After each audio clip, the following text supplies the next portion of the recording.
Hello, welcome back to the video lecture series for Introduction to the Art of Programming using Scala. In this video we're going to continue working on our implementation of the project. We're still in the chapter on polymorphism, but we're only going to hit polymorphism as it kind of crops up in the context of the project. So if we go and we look at the code that we have, we've mainly been working on our client, and where we had left off was that we have a GUI, it has a login, it has an exit, it has instructor options, and right now when we click login we activate the instructor options, which of course we can't do, and get a list of sections. And what I would like to do is I would make it so the login actually does a login for us by asking the user for their username and their password and then communicating over with the server to make sure that's valid. So the main code here is down inside of login.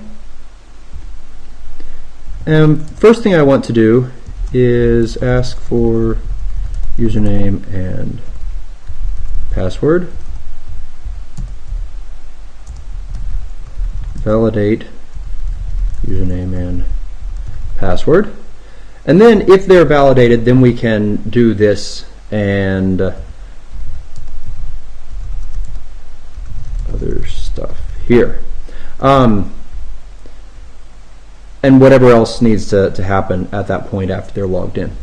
So how do we get a username and a password? Well, the way that I'm going to do this is I'm going to open a dialog box. And we're going to write our own dialog. After we've created it, I would have to make sure that I open it. Our dialog will have a title called login. I'm also going to make the dialog modal. And what that means is that when a modal dialog pops up, you're not allowed to click on the window behind it until you've closed the dialog box. Okay.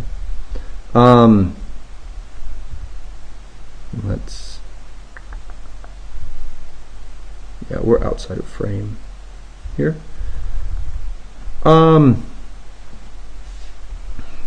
Okay. What else needs to go in here? Well, we need the contents. The dialog is like a mainframe. We need to set the contents on it, and the contents here, I'm going to use a grid panel. It's 3 rows and 1 column. The first row is going to be where it asks for the username, the second row is going to be where it asks for the password, and the third row is going to be where it has buttons for pressing stuff. So contents plus equals a new border panel, and I'm using a border panel because I want to have a simple label that says what they're typing in on the west, and then in the center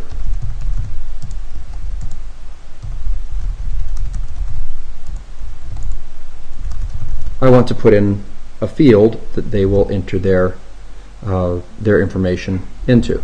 And I could create one here on the fly, but I need to be able to read out the text from this, so I want to give it a name. So let's make the username field as a new text field.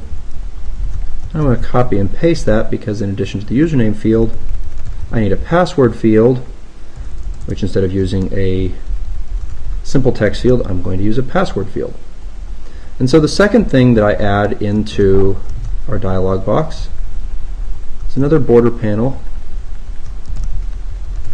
but this one takes a password, and of course it adds the password field in there. The third thing I'm going to add is a new flow panel, and this flow panel is going to have 2 buttons in it. The first one is going to be the done button. So what happens when you click done? Well, I definitely want to close the window, the dialog, and I want to dispose of it. It's always a good idea. Now, for a mainframe, this doesn't matter because when you close a mainframe, everything goes away. But for all your other windows, when you close them, if you are done using them, you should dispose of them. Just like files, you're only allowed to have a certain number of windows open. I'm going to have another option here for cancel. And the difference between these is I need to add some code up in here that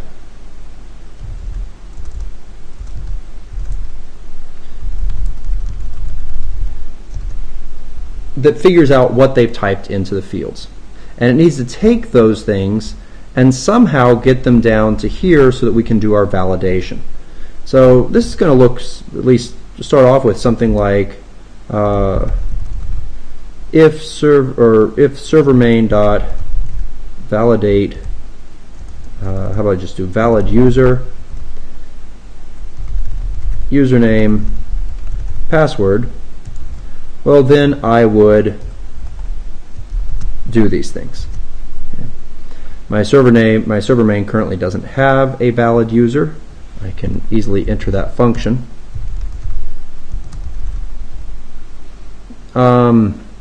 Make it so that it takes the user as a string and the password as a string, and it returns a Boolean. And at least right now, we're going to say true, either true or false. We'll come back and we'll flesh that out to make sure that we remember. We can put in a to-do statement here, but we won't be going away from this too long. The problem is I don't have a username and a password. And so the easiest way to get the information from in here inside of the dialog box to down there would be to declare two vars. Username and password. And so that fixes our problem down here, except for the fact they don't have the data in them. So what I'm going to do here is I'm going to say, if you click done, username equals username equals what? Well, it should be username field dot text. And what about the password? Password equals,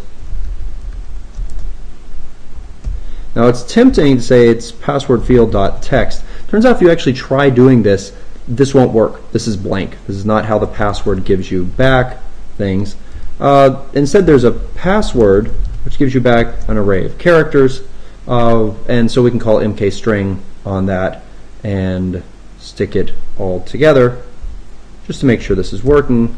How about we do a print line on username password. Let's run this. Now when we click login, window popped up to the side. We should definitely center it on the screen. Bob as a password of hi. And that works because right now our validate always returns true. Okay, and we got a printout out here of Bob and hi. So we are getting the data in there. Let's go ahead and center on screen for a dialog box. I need to make the server main valid user actually work. So right now this doesn't check anything because we don't have anything to check against. So I'm going to come up here and I'm going to add a private var of users, which is going to be a list. It will be a list of users. It's actually going to be able to figure that out because I'm going to add two types of users, a new instructor and a new student. Whoops.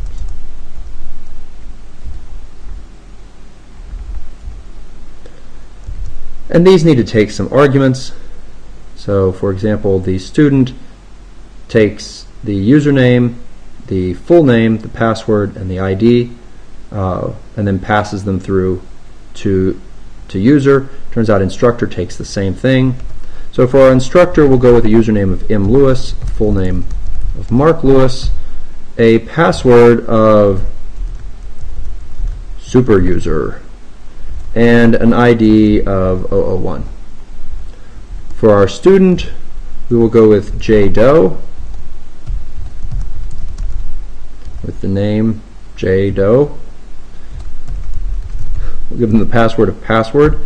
Hopefully no one watching this video ever uses a password named password. If you do, you should immediately run out and change it, because that is just a horrible thing to do. It's basically, might as well not even have a password on there. So now that we have some users, and of course in the future we'll want to read this in from file, and right now I could just add more as needed, but we can see that this figures out that it is a list of user. And so what do I need to do down here? Well, first I need to find the user that corresponds to the username that was passed in. So I want to find the user whose username is equal to user. And I'm just going to go ahead and match on this. Okay. Because the match gives me the pattern match. Remember, find does not return the object, it returns an option of the object. And for the simple reason that it is possible the result is none. Okay, that would be they gave us a username that's not one of our current two, gives us a username that's not valid. Well, then what should I return? Well, the way this is written right now, where it gives back a Boolean, I'm going to say that returns false. If instead we get a case, and this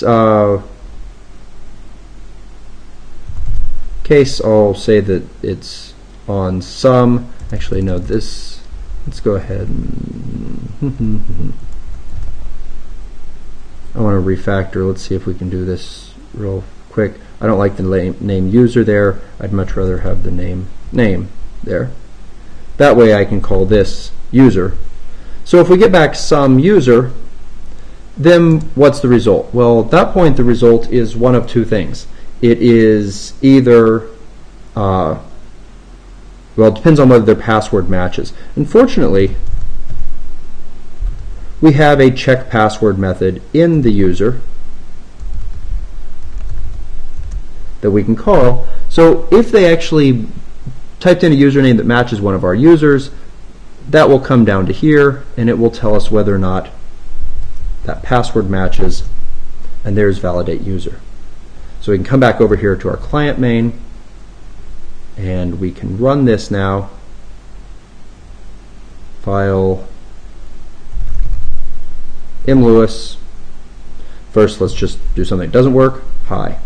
Okay. Nothing happened. Actually, that's not really ideal behavior either.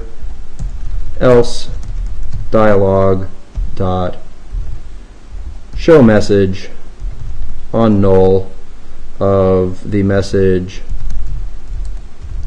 login failed title. Login failed message type. Dialog dot message dot, this is just informing them of something, and technically we could call this warning. I'm just going to call it an info, and I have no icon for it. Okay, so now if you type in something that is invalid, this, you should get a dialog box that pops up. Login M. Lewis hi. Login failed. Login M. Lewis superuser. Okay, that works fine. Notice that our instructor options came up, actually they came up with the failed one for hi, and let's log in as JDoe. JDoe is a password of password, and once again the instructor options come up. Okay, so that's something that we would like to fix. We'll stop this video here because we at least have the validating of the login. We've asked for the information. We only log you in if if you actually type in something that is correct according to the server. And so we'll come back and clean things up and make this work a little bit better in the next video.